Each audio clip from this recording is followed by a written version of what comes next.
24 février 1955. Dans une petite ville californienne, un couple d'étudiants abandonne leur nouveau-né. Ce bébé sera adopté par un couple modeste. Le père, mécanicien. La mère, comptable. 40 ans plus tard, cet enfant non désiré aura révolutionné 6 industries différentes. L'informatique personnelle, le cinéma d'animation, la musique numérique, les téléphones mobiles, les tablettes tactiles et la vente de contenus digitaux. Son nom, Steve Jobs. Mais ce qui rend son histoire fascinante, ce n'est pas seulement son génie, c'est qu'il a été viré de sa propre entreprise à 30 ans, avant de revenir sauver Apple de la faillite 12 ans plus tard. Voici l'histoire incroyable de l'homme qui a mis la technologie dans nos poches. Les origines. Stephen Paul Jobs naît à San Francisco en 1955. Sa mère biologique, Joan Schible, étudiante, et son père, Abdul Fattah Jandali, immigrant syrien, ne peuvent pas le garder. Ils l'abandonnent pour adoption. Paul et Clara Jobs, un couple de Californie, l'adoptent. Paul travaille comme mécanicien et enseigne à Steve les rudiments du bricolage dans leur garage. C'est là, entre les outils et les circuits, que naît sa fascination pour l'électronique. Steve grandit dans la Silicon Valley des années 60, en pleine effervescence technologique. À 13 ans, il appelle Bill Hewlett, le cofondateur de Hewlett-Packard, directement à son domicile pour lui demander des pièces détachées. Hewlett est tellement impressionné qu'il lui offre un stage d'été. Au lycée, Steve rencontre Steve Wozniak, un génie de l'électronique de 5 ans son aîné. Wozniak fabrique des circuits, Jobs voit immédiatement le potentiel commercial. Leur première affaire? Des boîtiers illégaux permettant de téléphoner gratuitement. Ils en vendent une centaine. Après le lycée, Jobs s'inscrit au Reed College en Oregon, une université coûteuse. Mais après 6 mois, il abandonne. Trop cher pour ses parents adoptifs, dit-il. Il reste pourtant dans les parages, dormant chez des amis, suivant les cours qui l'intéressent, notamment un cours de calligraphie, qui, des années plus tard, inspirera les polices élégantes du Macintosh. En 1974, à 19 ans, il décroche un emploi chez Atari, la société de jeux vidéo. Mais son hygiène douteuse et son arrogance irritent ses collègues. Son patron le fait travailler de nuit, seul. La naissance d'Apple. Steve Wozniak construit un ordinateur dans sa chambre, pas pour le vendre, juste pour s'amuser. Mais quand Jobs le voit, il comprend immédiatement, c'est révolutionnaire. À l'époque, les ordinateurs sont d'énormes machines réservées aux entreprises et aux universités.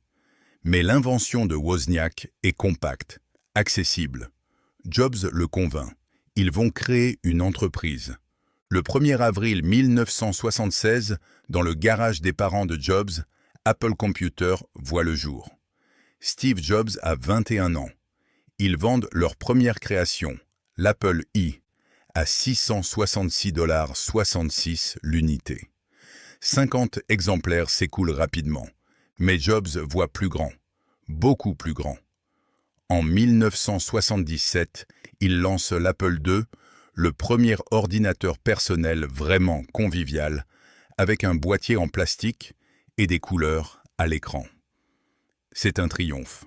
En 3 ans, Apple passe de 3 employés dans un garage à une entreprise de plusieurs centaines de personnes générant des millions de dollars de revenus.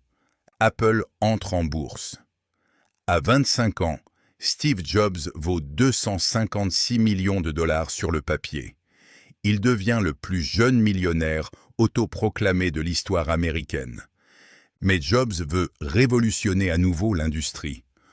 En 1979, lors d'une visite chez Xerox, il découvre l'interface graphique, des fenêtres, des icônes, une souris, une révélation. Il décide de créer un ordinateur qui changera le monde. En 1984, Apple présente le Macintosh avec une publicité iconique diffusée pendant le Super Bowl. L'ordinateur pour le reste d'entre nous, affirme Jobs. Le Mac introduit l'interface graphique au grand public. C'est une révolution culturelle autant que technologique. Mais derrière le succès, des tensions apparaissent. Jobs est perfectionniste jusqu'à l'obsession, tyrannique avec ses équipes. Il insulte, humilie, exige l'impossible. Les employés le craignent autant qu'ils l'admirent. L'exil. Le Macintosh ne se vend pas aussi bien que prévu. Le conseil d'administration d'Apple commence à douter de Jobs. Ils ont embauché John Sculley, ancien patron de Pepsi, pour diriger l'entreprise. Jobs lui-même l'a recruté avec une phrase devenue légendaire. « Vous voulez vendre de l'eau sucrée toute votre vie ou venir avec moi changer le monde ?» Mais Jobs et Sculley s'affrontent. Jobs veut innover à tout prix. Sculley veut de la stabilité, des profits. Le conseil d'administration doit choisir. En mai 1985, à 30 ans, Steve Jobs est évincé de sa propre entreprise. Il ne perd pas son titre de président du conseil, mais on lui retire toute responsabilité opérationnelle. Pour lui, c'est une humiliation publique. Dévasté, il démissionne quelques mois plus tard. Ce qu'il appellera plus tard « se faire virer d'Apple » sera le moment le plus sombre de sa vie, et aussi le plus libérateur. Jobs rebondit immédiatement. Il fonde Next, une société qui veut créer l'ordinateur parfait pour les universités, beau, puissant, révolutionnaire, mais aussi extrêmement cher. Next ne réussira jamais commercialement. En parallèle, Jobs achète une petite division de Lucasfilm spécialisée dans l'animation par ordinateur. Il la baptise Pixar. Au départ, Pixar vend des ordinateurs haut de gamme. Échec commercial. Mais l'équipe créative, dirigée par John Lasseter, expérimente avec des courts-métrages animés. Jobs investit des millions de son argent personnel dans Pixar, au bord de la faillite à plusieurs reprises. Ses amis pensent qu'il est fou, mais en 1995, Pixar sort Toy Story, le premier long-métrage entièrement en images de synthèse. C'est un triomphe planétaire. Pixar entre en bourse une semaine après la sortie du film. En une journée, Steve Jobs, qui possède 80% de l'entreprise, devient milliardaire. Le grand retour. Pendant ce temps, Apple se meurt. Sans Jobs, l'entreprise a perdu sa vision. Les produits sont médiocres, les ventes s'effondrent. En 1996, Apple enregistre $1 milliard de pertes et est au bord de la faillite. Dans un geste désespéré, Apple rachète Next pour $400 millions en décembre 1996. Officiellement pour son système d'exploitation. Officieusement pour ramener Steve Jobs. En 1997, Jobs redevient directeur général. À 42 ans, il retrouve son entreprise Exang. Il prend des décisions radicales. Il coupe 70% des produits Apple. Il signe un partenariat avec Microsoft, l'ennemi juré. Il simplifie tout. Et il lance l'iMac en 1998, un ordinateur tout en un, translucide, coloré, accessible, un succès immédiat qui sauve Apple. Puis vient l'iPod en 2001. Jobs ne réinvente pas le lecteur MP3, mais il le perfectionne avec iTunes, créant un écosystème complet pour la musique numérique. 1000 chansons dans votre poche, promet-il. L'industrie musicale ne s'en remettra jamais. Jobs monte sur scène et annonce 3 produits révolutionnaires. Un iPod avec écran tactile, un téléphone portable et un appareil Internet. Puis il sourit. Ce ne sont pas 3 appareils séparés.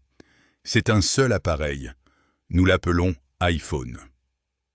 L'iPhone redéfinit l'industrie mobile. En 3 ans, Apple devient l'entreprise technologique la plus influente du monde. L'iPad. Une nouvelle catégorie de produits.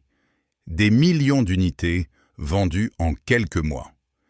Mais Jobs lutte secrètement contre un cancer du pancréas depuis 2003. Il refuse initialement les traitements conventionnels, préférant des approches alternatives. Une décision qu'il regrettera, selon ses biographes. En août 2011, trop affaibli, il démissionne de son poste de PDG d'Apple. Le 5 octobre 2011, Steve Jobs meurt à 56 ans, entouré de sa famille. Quel héritage ? Steve Jobs laisse derrière lui un héritage unique. Pas seulement des produits, mais une philosophie. L'obsession du détail, l'intersection entre technologie et arts libéraux. L'idée que les outils que nous utilisons peuvent être beaux autant que fonctionnels. Il n'était ni ingénieur, ni programmeur, mais il voyait ce que les autres ne voyaient pas. Le potentiel de la technologie a transformé nos vies quotidiennes. Arrogant, impossible, visionnaire. Steve Jobs était tout cela à la fois. Un homme imparfait qui a créé des choses extraordinaires. Aujourd'hui, Apple est l'entreprise la plus valorisée au monde. Des milliards de personnes utilisent quotidiennement des appareils qu'il a contribué à créer. De l'enfant abandonné au visionnaire qui a changé le monde, l'histoire de Steve Jobs nous rappelle une chose. Parfois, ceux qui pensent qu'ils peuvent changer le monde sont ceux qui le font vraiment.